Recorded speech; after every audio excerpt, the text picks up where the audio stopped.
Ó Deus, fique à vontade, em nome de Jesus, e abençoamos os dízimos e as ofertas, em nome de Jesus. Amém e amém. Glória a Deus. Você pode aplaudir ao Senhor mais uma vez? Gostaria de convidar o pregador dessa noite, o meu amado, pastor Jason Souza. Glória a Deus, queridos, graça e paz, amém? Eu peguei o tablete da minha filha para eu usar. Deixa eu ver se eu lembro da senha. Deu certo. Como é que vocês estão, hein? Vocês estão com frio ou com calor? Diga aí. Calor? Eu acho também que eu estou com calor. Eu vou abrir aqui meu casaco, né? Deixa pra lá, né? Tá na lanterna, né? Amém, queridos? Feliz de estar aqui mais uma vez com você. Canequinha do Lex, primeira vez que eu vejo assim, rapaz. Podia ter uma água de coco aqui, né? Mas pronto. Feliz de estar aqui com vocês, né? É sempre uma alegria muito grande estar aqui com o pessoal do Lex, porque eu tenho mais liberdade. Quando eu prego no domingo, eu tenho um pouquinho de liberdade só, né? E no Lex eu posso falar o que eu quiser, né? Mais ou menos, né? Mais ou menos. Eu não vou falar muito porque a pastora Josilei está ali de supervisora. E ela pode depois, né? Me passar na prata para a primeira dama. Quem está pegando meu pé agora é a primeira dama. O pastor João está de boa, mas a primeira dama, meu filho... Estou numa briga com ela que eu estou falando que o mineiro é melhor do que o capixaba. Ela fala que o capixaba é melhor. Não? Pronto, já temos aqui opositores. Senhor, dá ordem aos seus anjos guerreiros. Amém, queridos? Eu já disse que eu estou feliz de estar aqui, né? Já vou repetir, estou feliz de estar aqui. Para quem não me conhece, ela me apresentou como Jason Souza, mas um dia desses atrás estavam me chamando de Jason Silva. Cara, nada contra o Silva, tá? Mesmo se tiver alguma herança para receber, pode me chamar de Silva, não tem problema nenhum. Mas meu nome é Jason Souza, só que eu recebi um e-mail essa semana, eu achei estranho, que uma empresa teve a ousadia de trocar o meu nome de usuário lá no site deles, porque o meu nome de usuário era o início do meu e-mail, é uma questão de segurança. Então eles optaram a me chamar de Senhor Gili. Olha! Por causa do Giliardes, para quem não sabe meu nome, né? Então é Jason Giliardi. Aí começaram a me chamar de Gili. Eu falei assim, gente, eu acho que vou deixar me chamar de Gili. Vou mudar, não. É o site OLX. Fazem propaganda, né? Não é meu, não. Queridos, abra sua Bíblia comigo em Lucas, capítulo 15. Eu vou tentar ser bem rápido aqui. Lucas, capítulo 15, versículo 11. Os jovens de hoje em dia ainda têm Bíblia de papel? Olha, a geração, tem geração Z, tem geração, o que tem aqui? Geração Z, geração Millennials, tem geração Alfa. Alfa já tem Alfa aqui? Tem ali. Nasceu aqui, ano passado? Geração Beta. Vamos falar de geração. Não, vamos falar de geração. Lucas 15, 11. Quem encontrou, diga amém. Amém. Então vamos lá. Disse-lhe mais... Isso é Jesus falando. Certo homem tinha 2 filhos. Vocês conhecem muito bem esse texto, mas vamos tentar bem rápido, porque talvez tenha alguém aí que não conhece. O mais moço deles disse ao pai: Pai, faz favor de me dar a parte dos meus bens que me toca. Repartiu-lhes, pois, os seus haveres. Poucos dias depois, o filho mais moço, juntando tudo, partiu para um país distante e ali desperdiçou os seus bens, vivendo dissolutamente. E havendo ele dissipado tudo, houve naquela terra uma grande fome, e começou a passar necessidades. Então foi encontrar-se a um dos cidadãos daquele país, ao qual mandou para os seus campos apacentar porcos. Eu vou seguir, queridos. No versículo 17 fala assim: caindo, porém, em si, repita assim comigo, caindo em si. Pronto, guarda isso. Quantos empregados de meu pai têm abundância de pão, e eu aqui pereço de fome? Levantar-me-ei, irei ter com meu pai, e dizer: Pai, pequei contra o céu e diante de ti, já não sou digno de ser chamado teu filho, trata-me como um dos teus empregados. Levantou-se, pois, foi para o seu pai. Agora eu vou pular para o versículo 20 22, perdão, 20, vou seguir onde é que eu estava mesmo. No 20, eu perdi a frase que eu queria ler, vai nessa. Versículo 20, tá, gente? Levantou-se, pois, e foi para o seu pai. Estando ele ainda longe, seu pai o viu, encheu-se de compaixão e, correndo, lançou-se ao seu pescoço e o beijou. Vamos parar por aqui, porque esse texto é muito conhecido. Vamos orar? Pai, em nome de Jesus, mais uma vez oramos ao Senhor, agradecendo o Senhor pela oportunidade de estar ministrando a Tua palavra. Pedimos ao Senhor que nos use com graça, com unção e autoridade. Pedimos ao Senhor que guarde os nossos bens, pertences, guarda a nossa família, livra-nos de toda e qualquer retaliação do inferno, em nome de Jesus, amém. Queridos, hoje eu quero falar de um tema. Cadê a menina do tema? Essa menina é fera, olha aí. Geração conectada, corações desconectados. Quando eu fui convidado para ministrar essa palavra, e foi essa semana, e nós estamos vivendo a Semana da Família, né? E eu pensei em uma forma de ministrar uma palavra para vocês, baseado em o jovem e a família. E algumas pesquisas, eu percebi que nós estamos vivendo numa era da conexão, mas uma conexão relacionada com a tecnologia, não a conexão apenas ao céu, ao Senhor. Então, por isso que esse tema é uma geração conectada, porém, os corações estão desconectados. E eu fiz uma pesquisa bem rápida, eu vou falar sobre uma geração específica aqui, sobre as gerações que existem, né? Eles começaram a dar nome às gerações, vou explicar melhor. Por exemplo, quem aqui nasceu em 1946? Tem alguém aí? Quem nasce em 1946 teria quantos anos hoje? É um monte, né? De 1946 a 64, o nome da geração é Baby Boomers. Aí eu falei, por que é um nome tão diferente? Vai pegando aí. Porque foi uma geração que surgiu depois da Segunda Guerra Mundial. Então, aqueles que sobreviveram à Segunda Guerra Mundial decidiram fazer filho. Porque morreu tanta gente, tanto homem, que eles resolveram fazer filho. Aí, por isso que foi um boom de filhos, de babies. Por isso que é de baby boomers. Jason também é cultura. Eu tive que pesquisar, né? E aí depois veio a geração X. E aí eu fico um pouco triste porque eu me encaixo nessa geração. É uma geração que nasceu em 65, que não é o meu caso, mas foi até 1980, que é o meu caso. Eu não sei se vocês devem olhar, pareço tão novinho, né? Mas eu nasci em 1980. Eu sou da geração X. Por que a geração X é chamada de geração X? Porque é uma incógnita. Ninguém sabia o que ia acontecer com aquela geração. Porque essa geração dos baby boomers foram conhecidas porque geraram muitos filhos. E a próxima geração, o que viria? E foi a geração X, é uma incógnita, é quando nós estudamos matemática e eles resolveram colocar a letra na matemática e apareceu o X, né? Aí vocês sabem muito bem, falei matemática, eu estava lembrando outro dia da equação de segundo grau. Alguém lembra disso? Só vocês que estão estudando agora, né? Minha filha veio perguntar para mim, esses dias, a Rebequinha está ali, 10 anos, falou, pai, estou aprendendo tanta coisa que eu acho que eu nem vou usar. Ela, bem-vinda, minha filha. Tudo que eu aprendi na escola, vou ser sincero para vocês, 95% daquilo que eu aprendi na escola, eu não me lembro mais.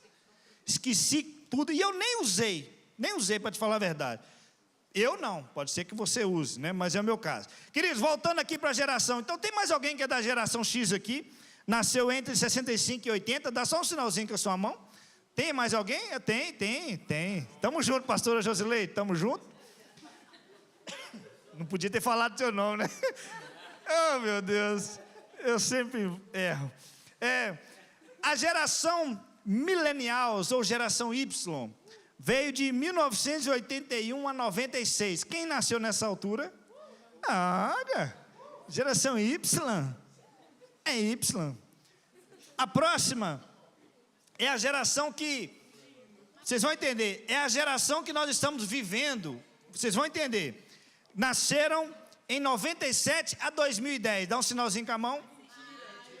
É nada. 97? Misericórdia. Esse homem é novo demais. Agora eu fiquei velho mais ainda. Quem nasceu depois de 2010? Depois de 2010. Cadê os Rockets? Os Rockets é a geração alfa. E quem nasceu a partir de 2025 é a geração beta, que é a neném ali. Amém?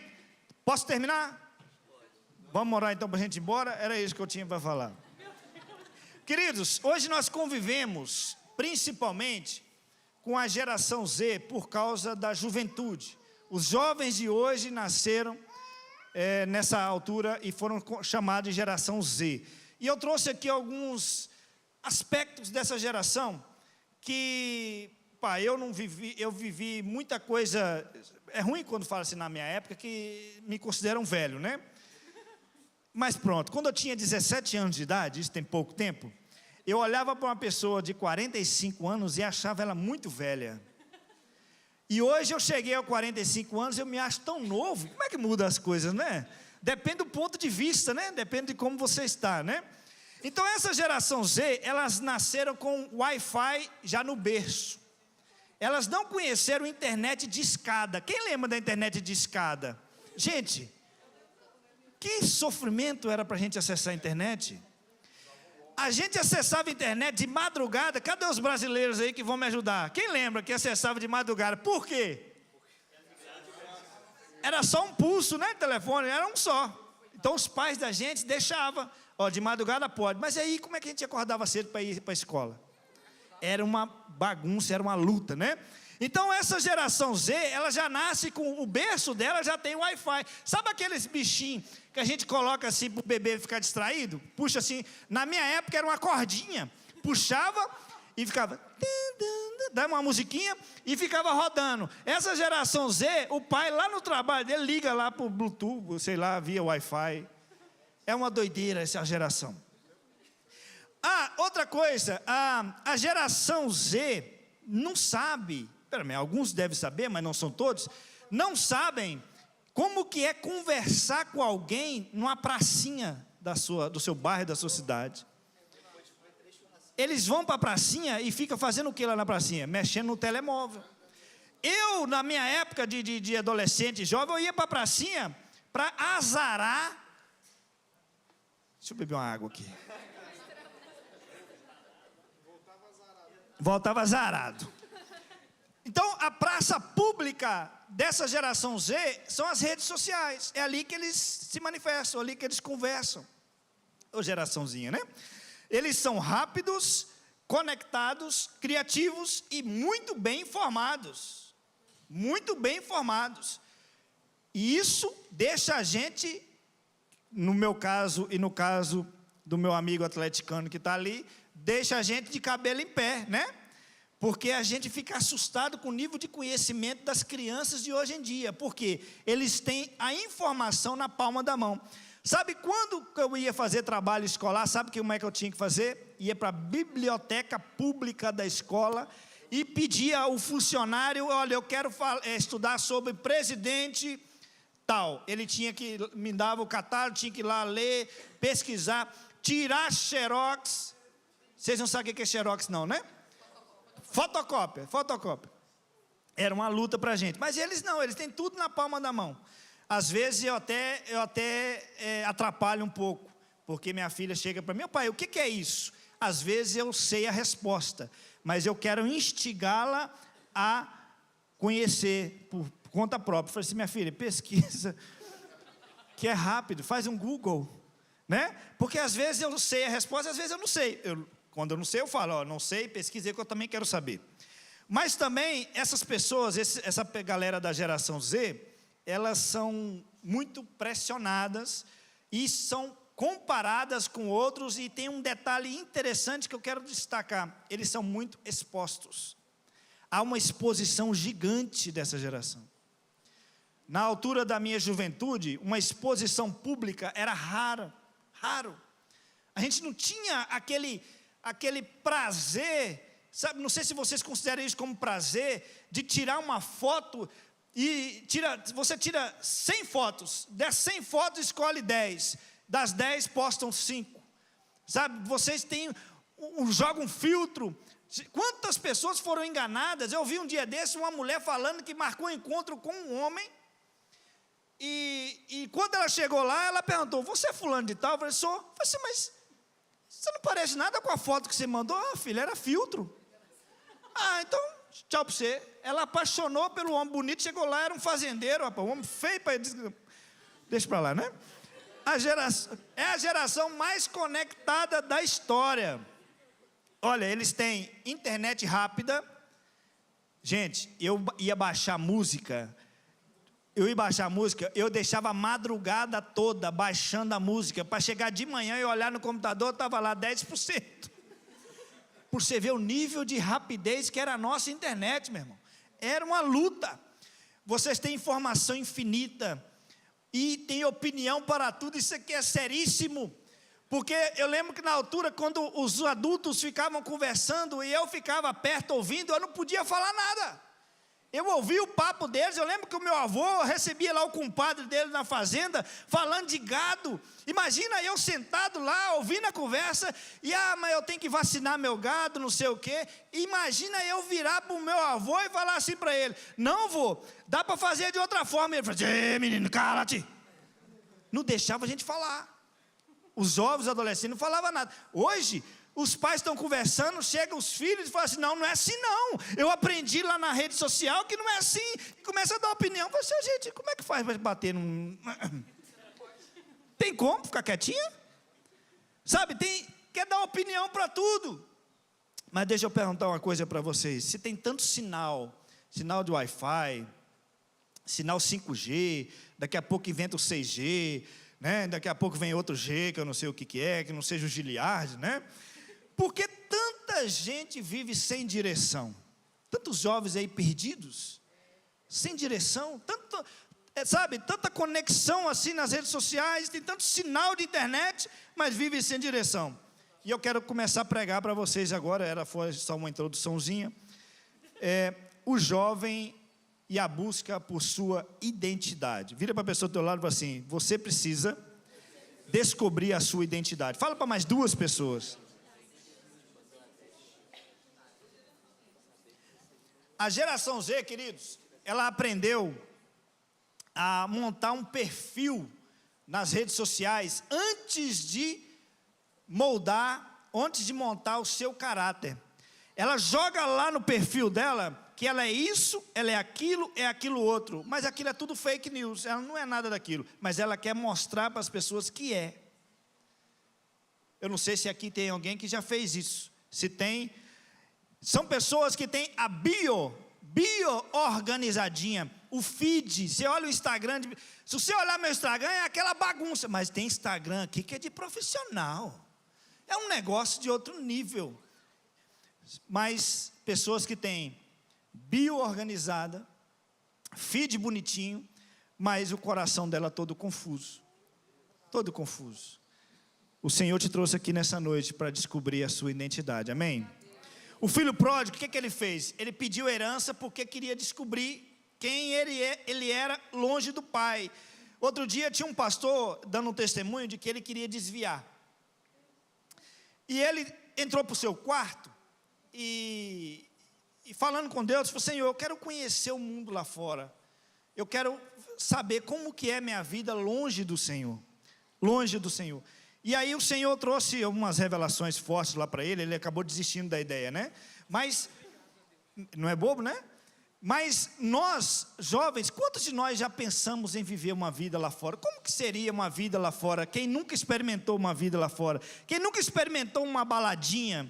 Quem nunca experimentou uma droga? Quem nunca experimentou uma bebida alcoólica? Quem nunca experimentou, sabe, essas coisas que nos levam ao pecado e fica cheio de curiosidade. Eu lembro que eu ia, época de carnaval lá no Brasil, lá na nossa região, graças a Deus não tinha esse negócio de folia. Eu sou do interior de Minas Gerais, sou natural de Ipatinga, mas vivi a minha vida toda na melhor cidade do Vale do Aço, chamada Santana do Paraíso. É um paraíso ali mesmo. Nossa, só Deus para ver. E eu ia, o que as igrejas faziam na altura? Elas ainda fazem. Outro dia eu estava vendo nas redes sociais os eventos. Eles criam retiros espirituais para tirar os jovens da cidade, levar os jovens para um sítio, para que eles não se contaminem com o pecado, né, do carnaval. Alguém aqui já foi em retiro na época do carnaval? Aí não estou sozinho, né? Era uma delícia, fala a verdade. Uma coisa maravilhosa. Eu sinto tanta falta disso aqui em Portugal, tanta falta. Vou comprar um sítio para nós só fazer retiro. Senhor, teu filho está pronto aí, ó. Se dois entre vós concordarem, Deus, ó, é eles, hein? O filho pródigo, queridos, ele queria liberdade. Eu quero ser livre. E interessante que ele pediu a herança do pai, e o pai liberou a herança, tranquilo. Toma, meu filho. E não foi imediatamente que ele saiu. Passou um tempinho, você quer saber? Vou dar um rolê aí pela cidade. E foi livre, leve e solto. E ele, aproveitando toda a sua liberdade, nós sabemos o que aconteceu. Não fala assim comigo. Ele queria liberdade, mas liberdade sem direção virou perda. Ele perdeu, queridos. Saiu para ganhar e acabou perdendo. Existem alguns jovens, isso aqui é interessante. Olha a audácia deles. Eles têm uma frase que eles gostam de dizer: eu preciso viver a minha verdade. Que bonitinho, né?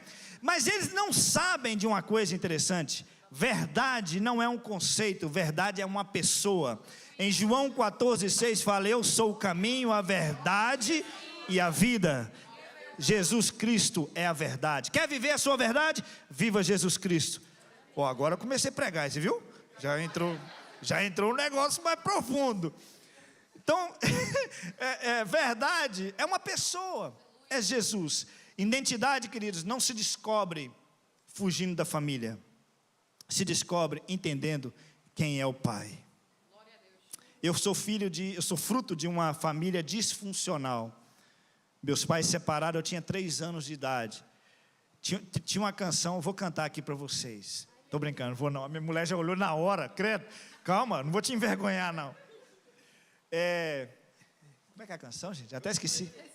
Eu tinha tudo para dar errado. Eu tinha tudo para dar errado. E quase deu errado na minha vida. E eu creio que não deu errado. Amém, queridos? Se eu estou aqui hoje tendo o privilégio de estar ministrando para vocês, é porque alguma coisa no decorrer da minha vida aconteceu para eu estar aqui. Mas meus pais se separaram, eu tinha 3 anos de idade, a minha mãe muito jovem, tinha que trabalhar, cuidar de 2 filhos, e eu fui crescendo sem saber a minha identidade. Eu tenho muita dificuldade, vou ser sincero para vocês, de exercer um papel de pai das minhas filhas, que às vezes eu olho para elas e falo: pai, posso? Pode. Porque eu cresci num ambiente onde eu podia tudo.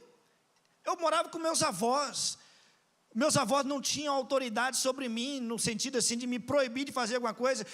Quando eu queria fazer alguma coisa, eu fazia. Sabe, eu não tinha ninguém para sentar comigo e fazer isso. Não, você vai quebrar a cara. Então eles falaram: não, você quer ir? Então vai. E eu quebrava a cara. Então eu aprendi com a vida. Lembro que eu vivi até os meus 17 anos com a minha mãe, que minha mãe faleceu. Então eu fiquei dos 3 anos até os 17 só com a minha mãe. Dos 17 em diante eu fiquei sozinho. Órfão de pai ausente, né, que ele estava vivo. Nós fizemos as pazes, amém, queridos? Pai, se o senhor estiver vendo esse vídeo, é coisa do passado, né? Aconteceu, né? E minha mãe faleceu, eu tinha 17 anos. Aí você imagina, eu morando numa casa, morando só eu e meu avô, um tio meu que tinha problema mental. Olha que bagunça que era a minha casa. Eu não sabia quem era mais doido, se era o meu tio, se era eu. E o meu avô cuidando dos 2. Você sabe o que dá, né? Se não fosse as boas amizades que me levavam para a igreja, eu não sei se eu estaria aqui para contar essa história, mas não é sobre mim que eu quero falar hoje, amém? Então, eu cresci nessa família disfuncional e por que eu estou falando isso? Porque pode ser que alguns de vocês também cresceram numa família disfuncional. E pode ser que você tenha usado isso como desculpa. Eu não dei certo, eu não vou dar certo porque eu sou filho de pais separados. Balela, meu irmão. Você é filho de Deus Pai Todo-Poderoso, que pode mudar a sua história. Pode mudar a sua história, independente dos seus pais, independente dos seus avós, independente do que aconteceu no passado na sua vida, Ele pode transformar a sua vida, pode te curar, pode te libertar, Ele pode fazer milagres. Ele pode fazer milagres, amém? Vamos seguir, queridos. Identidade não se descobre fugindo da família, se descobre entendendo quem é o Pai. E o Pai que você precisa entender, descobrir quem é é o nosso Pai, nosso Senhor, amém? Segunda coisa, o jovem e a pressão invisível. Eu tenho que dar uma moral para vocês da geração Z. Vocês carregam um peso silencioso. Nunca na história se viu jovens passando por dificuldades na área da ansiedade, jovens ansiosos. Na nossa altura, nós não tínhamos tanto essa questão de ansiedade, mas um dos maiores causadores disso é uma coisa que nós chamamos de comparação. Vocês têm um problema seríssimo. Vocês têm uma mania de olhar na internet como que estão as coisas, principalmente no Instagram. No Instagram é um local onde você vê muita mentira. A geração Z tem um diferencial. Ela consegue olhar para uma pessoa e ver se ela está mentindo ou não. Elas na hora elas sabem que é hipocrisia. Tem pessoas que gravam vídeos na internet, sabe, aqueles vídeos chocantes, aquelas coisas lindas, maravilhosas, de alegria. Na hora que desliga a câmera, entra para o quarto para chorar. No Instagram, queridos, há muita falsidade. E o maior problema dessa geração é comparar. E um dos problemas nós de comparar é que nós comparamos sempre com quem está mais acima do que a gente. Passa a comparar com quem, entre aspas, está mais abaixo que você. Por exemplo, eu tenho um Fiesta 2004. Fica quieto aí, não vai me vender carro não, viu? O irmão da igreja chegou em mim e falou assim: pastor, o senhor não pode andar com um Fiesta 2004 não. Eu falei assim: pronto, Deus usou o irmão, vai me dar um carro mais novo. É Deus purinho nessa terra. Eu estou com um carro para te vender. Vai me vender? Estou querendo comprar carro. Porque lógico, existem prioridades, não estou fazendo mal do seu negócio, senão você vende carro. Não é você não, não é o Henrique não. Não é ele não. É outro que vendia carro aí. Eu acho que nem vende mais. Eu acho, não sei, não tenho certeza. Bobagem, né? Nós temos a mania de comparar com quem está melhor do que nós. Por exemplo, hoje eu estava no caminhão, não sei se vocês sabem, se não sabem vai saber agora, eu sou motorista. Eu viajei hoje 500 quilômetros, mais de 500 quilômetros. E em um momento entrou um carro na minha frente. Eu vou falar o nome dele aqui, talvez só o Henrique vai saber. Ou você que gosta de carro, Corvette. Corvette. É isso, né? Uma máquina. Na hora que ele entrou, ele tão abusado, que o caminhão só anda até 90 por hora. Um Corvette deve andar mais 200, o tem é violento, o tem com aerofólio. Ele teve a ousadia de me cortar e entrar na minha frente. Eu falei assim, ui. E eu, mais que depressa, mão no telemóvel.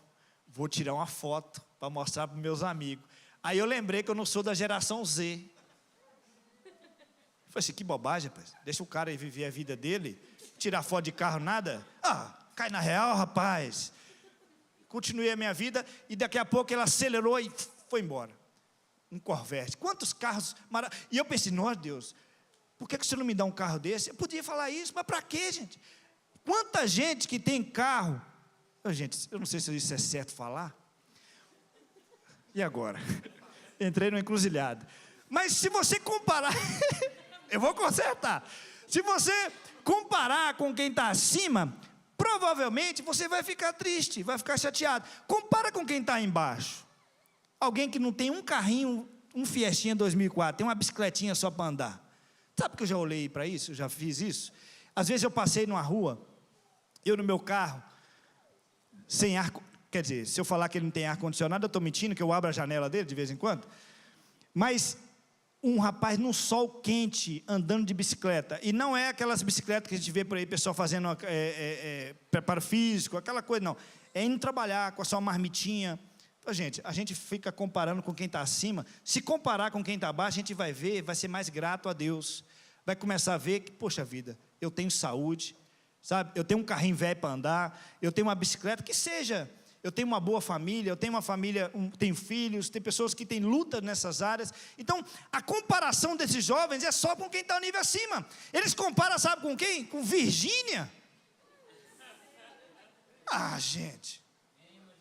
Na verdade, eles querem o dinheiro dela, né? Vocês viram que os influencers digitais são riquíssimos.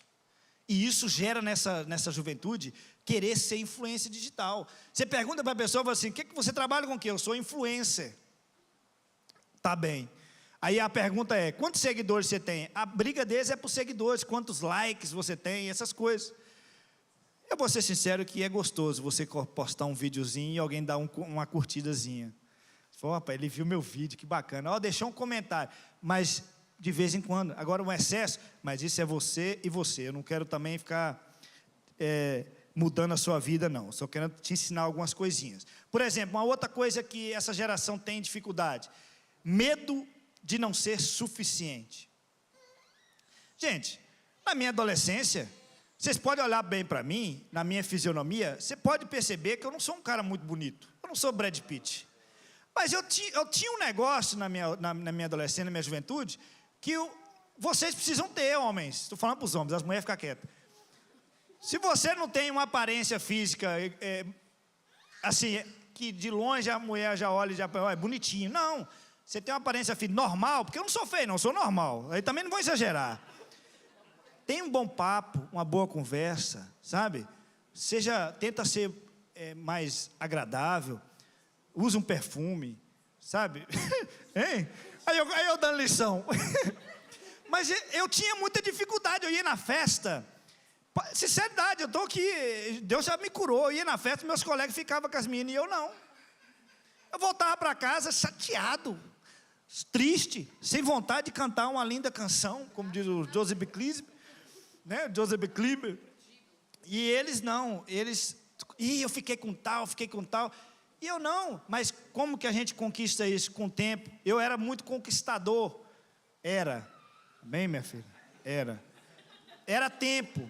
Tipo assim, eu não tinha assim, 10 minutos o camarada já conseguia convencer a menina. Eu não, eu precisava de 1 mês, 2 meses. Era uma cartinha, era uma bala Ice Kiss que estava escrito nela assim, alguma coisa. Queridos, medo de não ser suficiente. Eu não tinha isso. Eu sabia que eu ia chegar lá de alguma forma, aos trancos e barrancos, mas eu sabia que eu ia chegar lá, até que eu conquistei a mulher da minha vida. Não sei quem é que orou menos, eu acho que foi ela. Meu filho, mas eu tinha mais fé, né? Queridos, a timeline disse assim para você: você precisa dar certo agora. Só que Deus tem outra opinião com relação a isso. Você consegue pôr Filipenses aí, filha? Vamos ver se ela está ligada lá. Se não tiver, eu leio aqui no meu telemóvel. Filipenses, ela não está ligada não. Acho que ela saiu da timeline. Apareceu. 1:6. Estou convencido de que aquele que começou a boa obra em vocês vai completá-la até o dia de Cristo Jesus. A sociedade fala para você, você tem que estar pronto agora. Jesus diz diferente. Não, eu ainda estou formando o seu caráter, moldando a sua vida. A obra ainda não está completa, mas ela vai ser completada em nome de Jesus. Amém, queridos? Amém ou não amém? Pronto, o filho pródigo achou que estava atrasado na vida, saiu de casa para acelerar o processo. O resultado, fome, solidão e arrependimento. Pressa pode te levar para longe do propósito. Vira para a pessoa e fala isso: pressa pode te levar para longe do propósito. Estou correndo aqui que eu sei que o meu tempo está acabando. Terceira coisa, o jovem e a família. Vivemos um tempo em que os pais trabalham demais. Eu não vivi isso, porque, como eu já disse para você, eu vivi sem os pais presentes, assim. Mas, hoje em dia, os pais querem só trabalhar, gente. Não tem tempo para ficar com os filhos. E hoje em dia, nós temos filhos que conversam de menos. Lá em casa, eu tenho 2 filhas. Uma fala que é uma beleza. A outra, calada. Sabe? A outra, se ela acorda pela manhã e ela vai na casa de banho, ela passa por você 2 vezes, ela esquece de dar bom dia. Fala, bom dia, Júlia. Tá tudo bem? Falei o nome dela. A outra já chega, bom dia, não sei o que, toda, né? Só a diferença de gerações. Todo mundo divide Wi-Fi. Quando você receber uma visita na sua casa, para de dar a senha do Wi-Fi para eles. Porque muitos vão visitar a sua casa, porque eles ficam tão assim, sem saber o que fazer, que eles pedem a senha do Wi-Fi. Não dê, meu irmão. Seja ruim, não dê. Todo mundo divide o Wi-Fi, mas não divide os sentimentos, não conversa, não tem papo, né? A geração beta, essa menininha, se você descuidar, ela troca a senha do Wi-Fi lá de sua casa, sem o seu saber. Queridos, na minha época, criança que nascia com 7 meses, para vingar, tinha que ser muito debaixo de oração. Hoje as crianças nascem 7 meses, já nascem com o olho aberto, e o médico bate no bumbum, já olha ameaçando o médico, eu vou voltar aqui, tá? As crianças hoje em dia, o negócio está evoluindo de uma tal maneira, meu irmão. Vocês viram aí a pesquisa aí da La Menina, que está fazendo os paraplégicos voltar a andar? Meu filho. Já disseram aí, tá gravando? Tá, né? Deixa para lá. O filho pródigo saiu da casa física, mas antes disso já tinha saído do coração e já não queria ficar ali. Sabe, já queria sair dali. E, queridos, família não é perfeita, mas é projeto de Deus. Você viu aquele vídeo que a Lagoinha postou? Eu até pedi para passar esse vídeo, mas eu achei que eu não ia chegar nesse ponto, quase que eu não chego. Que é aquela parte que o pastor João fala sobre que o seu marido pode errar, né? A sua mulher pode errar, os seus filhos podem errar, a sua família pode errar, mas a sua família não é um erro. Que vídeo gostoso de ver. Eu pedi para eles, mas não deu tempo, para mostrar para você. Vai lá na timeline da Lagoinha, eu acho que é no Instagram, e vê lá esse vídeo. A sua família não é um erro, querido, mas ela não é perfeita. Não é perfeita. Provavelmente você deve olhar para a família do seu vizinho e achar que eles são melhores do que você. Quem aqui gosta, vou perguntar, mas não levanta a mão, por favor, viu? Não levanta. Quem aqui gostaria de ter nascido numa família diferente da que você nasceu? Não levanta a mão. Só exemplo. Queridos, eu olhava para a família dos meus vizinhos, eles tinham tudo. O meu amigo, ele tinha o pai, tinha a mãe, tinha os irmãos, tudo lá em paz. Eu gostava de ir na casa deles, a mãe dele fazia pão caseiro. Nossa, o cheiro chegava lá em casa. A casa dele foi a primeira casa da minha rua que tinha telefone fixo. Para você ter ideia, eu tinha 18, 19 anos de idade, não tinha telefone fixo na minha casa. A empresa teve que ligar para a casa dele para avisar que eu tinha passado no teste lá para trabalhar, para você ver. Eles mandaram recado: gente, tem ligação para você, espera aí que eu estou indo. Quando a gente não ia no telefone público, usava ficha, jogava a ficha lá dentro para ligar para as pessoas. Eu sou dessa época, meu irmão, e eu sobrevivi, mais ou menos, né? Queridos, a tua família pode não ser perfeita, mas é projeto de Deus. Ame a sua família, lute pela sua família e ore pela sua família. O inimigo, queridos, ele não precisa destruir você. Olha que interessante isso aqui. Teve um escritor, que eu não vou saber o nome dele agora, ele escreveu um livro sobre guerra, as guerras medievais, né? O pessoal que gosta aí muito dos flecheiros, lembra dessas guerras onde eles jogam aquela saraivada de flecha? Saraivada, aquele monte de flecha. Mas teve uma estratégia de guerra que não era para matar. Eu vou explicar por quê. O general deu uma ordem para os flecheiros: olha, não atire para matar, atire para ferir. Aí o pessoal: que é isso? Não tem que matar. Não, atire para ferir. Eles atiravam nas pernas, atiravam assim na barriga, sabe, não matava. Por quê? Porque um soldado não deixava o outro para trás. Se ele tivesse morto, fica aí, depois a gente volta para buscar o corpo. Mas se tivesse ferido, carregava ele e levava junto. Então, o que eles faziam?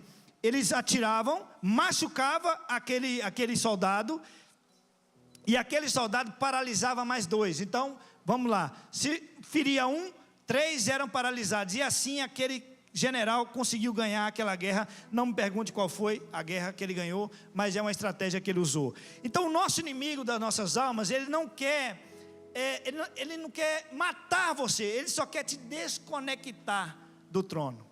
Ele só quer te ferir, te deixar ferido dentro da igreja. Tem muita gente que está aqui dentro da igreja, mas a cabeça dele está lá fora.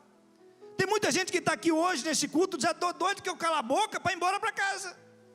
Esse pastor enjoado que não para de falar, pelo amor de Deus, você está aí, meu irmão, numa luta interna, querendo ir embora para casa para fazer o quê? Para entrar para o seu quarto e chorar.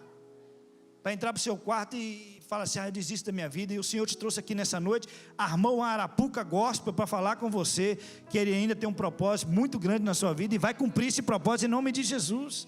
Então, o inimigo, ele tenta desconectar a gente de Deus, desconectar da família, e desconectar dos princípios. Mas existe uma virada que aconteceu na vida do filho pródigo.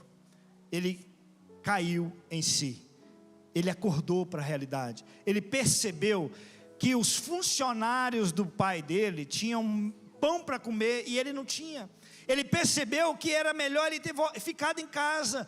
Ele percebeu, queridos, que ele cometeu um erro. E interessante que Jesus poderia muito bem contar essa parábola e falar: então ele saiu de casa, ele passou fome e ele morreu. Se ele terminasse essa história, nós contaríamos uma história de um filho que pegou toda a sua herança, gastou tudo e morreu. Mas não, Jesus contou uma história de que ele saiu de casa, gastou tudo e ainda teve a oportunidade de voltar para a casa do seu pai e ser abraçado pelo seu pai. Sabe o que isso quer dizer, meu irmão? Minha irmã que está aqui nessa noite, o Senhor está dando a oportunidade para você se reconectar com o seu pai. Porque o inimigo, ele fez isso, ele trabalhou para que você se desconectasse com Deus. Mas o Senhor te trouxe aqui nessa noite para te reconectar com o seu pai. Amém, queridos? Queria que você ficasse de pé. O pessoal já chegou aqui para mim, né?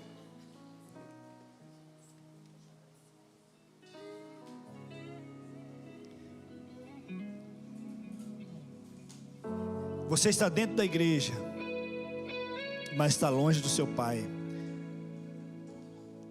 Quantas vezes você saiu da igreja falando: o culto hoje não foi bom. Não gostei do louvor, não gostei da pregação.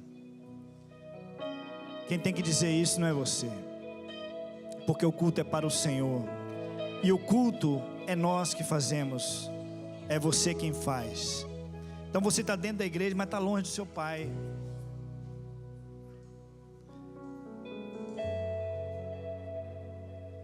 Você está dentro da sua família e está desconectado dela. Seus pais têm orado por você, jovens.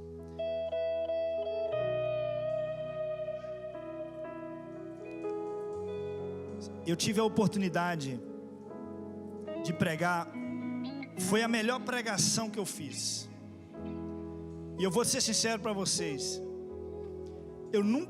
Um dia eu vou saber, em nome de Jesus, se essa pregação teve resultado ou não. Já preguei muitas vezes, muitas, mas essa foi a maior pregação que eu fiz. Foi quando eu tinha 17 anos, eu nem sabia pregar.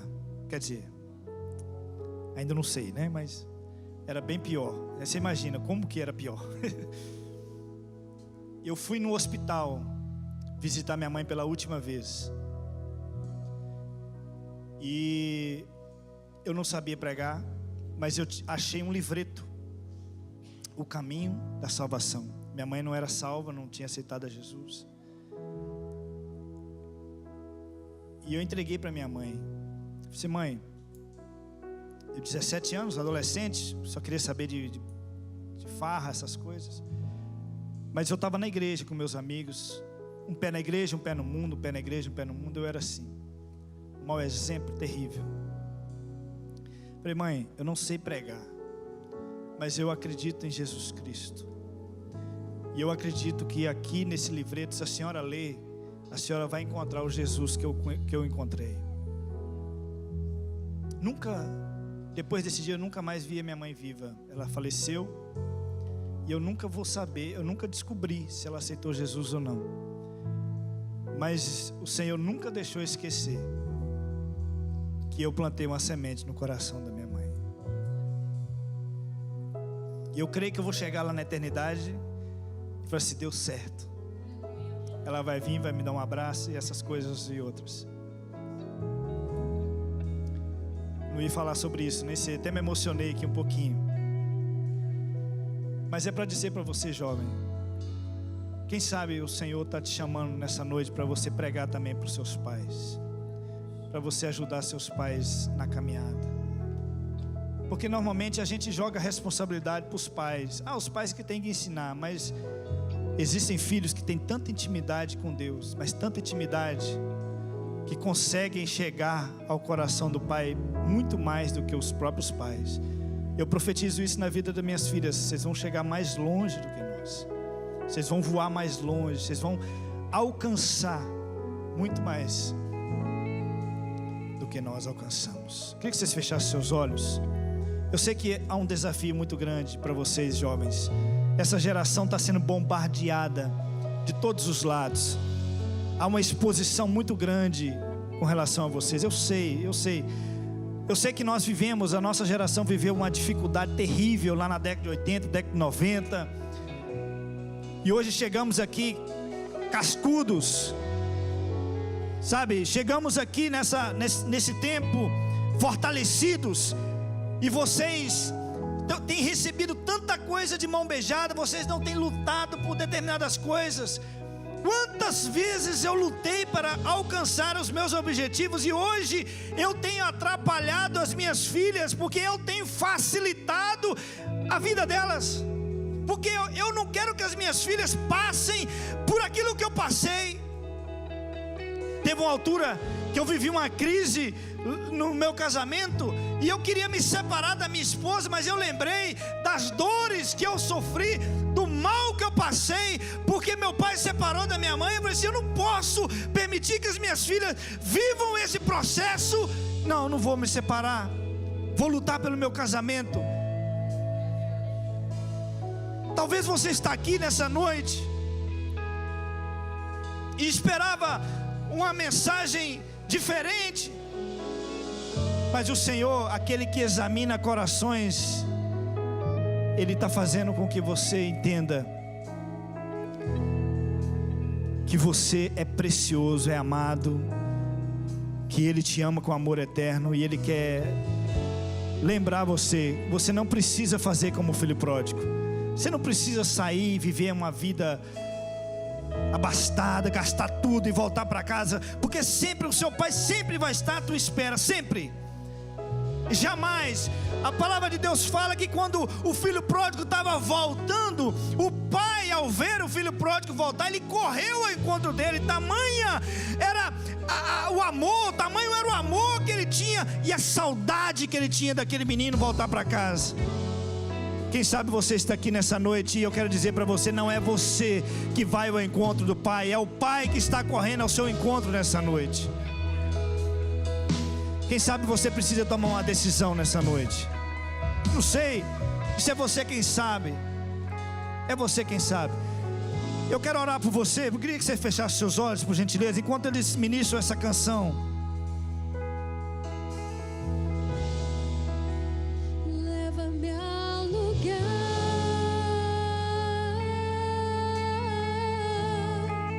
onde só você e eu desfrutamos o momento. Te amo, meu papai.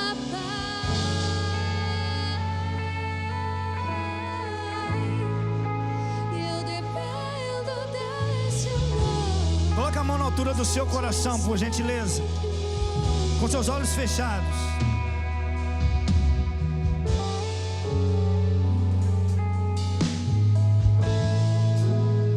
Aleluias. Desfrutamos o momento. Te amo, meu papai.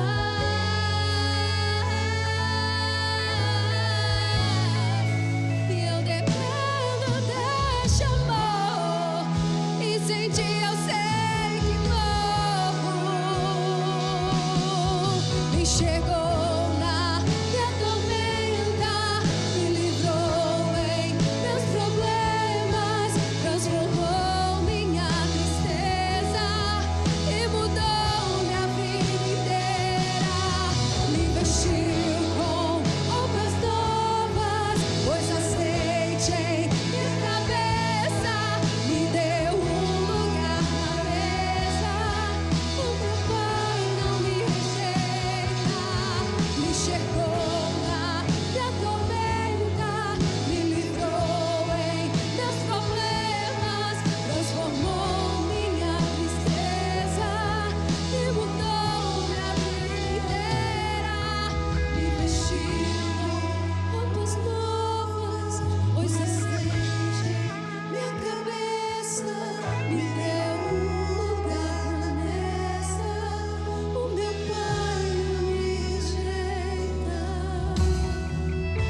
dizer para você nessa noite: não permita que a internet dite quem você é. O Senhor está restaurando a sua identidade nessa noite. Você é filho de Deus, é filha de Deus, você é a menina dos olhos de Deus. O Senhor, Ele te ama com amor eterno, Ele é seu Pai. Então não permita que a internet diga quem você é, não.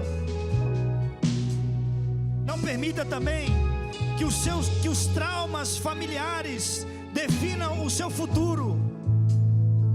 Quem sabe o Senhor te trouxe aqui para te mostrar de alguém que teve traumas no passado, na família, e conseguiu vencer, conseguiu chegar lá, conseguiu romper, conseguiu encontrar uma saída.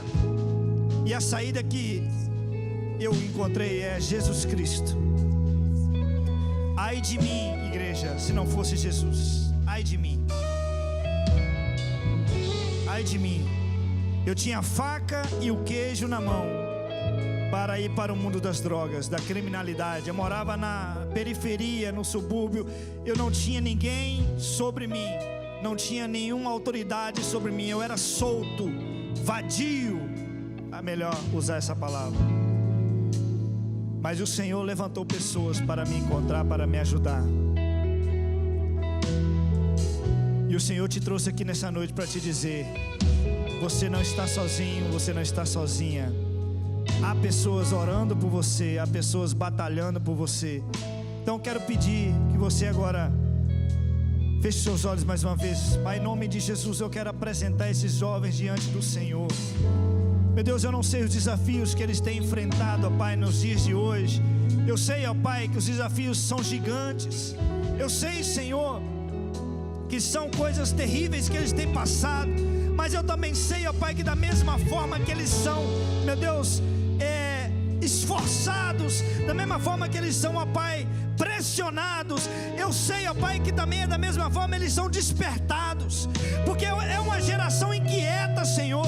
Então, em nome de Jesus, ó Pai, eu peço ao Senhor que manifeste a Tua graça sobre a vida deles e levantem esses jovens, ó Pai, meu Deus, para alcançar os outros, da sua idade, alcançar os outros da sua geração, meu Deus, influenciar, que eles não queiram ser, ó Pai, influências digitais, mas que eles sejam influenciadores para o reino do Senhor, meu Deus, para alcançar os perdidos, em nome de Jesus, para a glória do Teu nome, Senhor, para a glória do Teu nome. Queridos, eu quero dar 2 oportunidades aqui antes de encerrar. Continue com seus olhos fechados, a igreja orando, por favor. Alguém no nosso meio que nunca disse sim para Jesus, alguém no nosso meio que nunca aceitou a Jesus, nunca permitiu que Jesus entrasse no seu coração. Alguém no nosso meio que gostaria de tomar essa decisão nessa noite. Você sabe bem do que eu estou falando.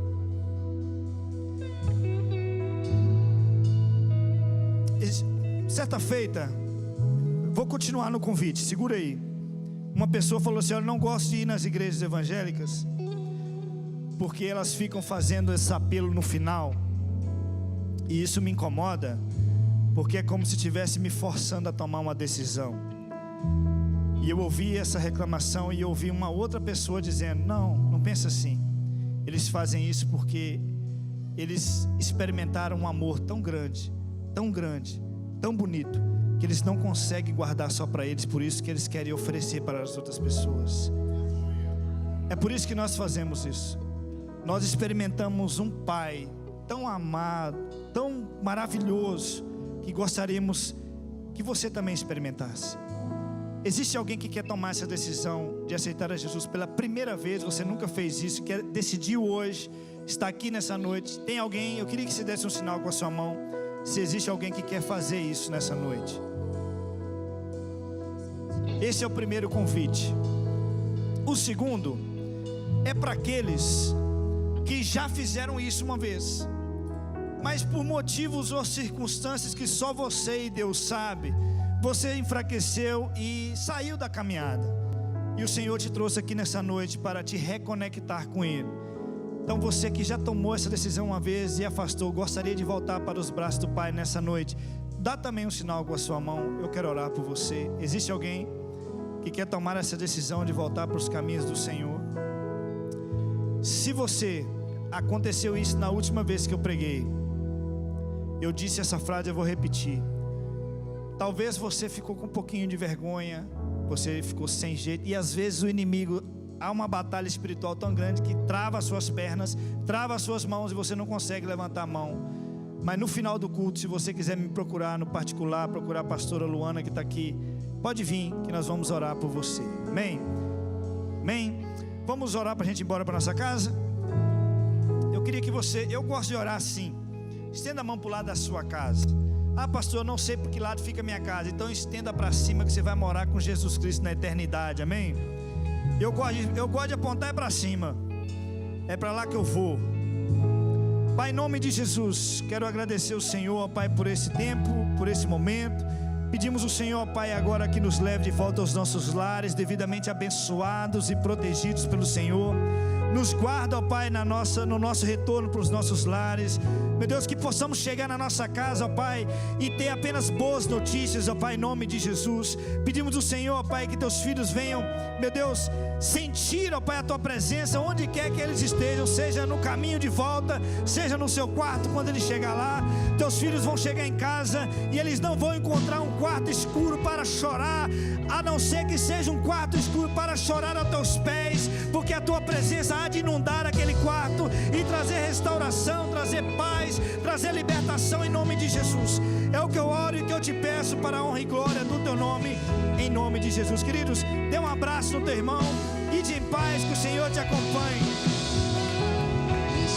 Você que está em casa, acompanhou pela internet, quero liberar essa palavra também sobre você, sobre a tua casa, sobre a sua família, em nome de Jesus. Assim como o filho pródigo, ele caiu em si e voltou para a sua casa, seu pai o recebeu, o seu pai te chama de volta e ele está de braços abertos para te receber. Você não vai ao encontro dele, ele corre ao encontro de você, em nome de Jesus. Seja abençoado para a glória de Jesus.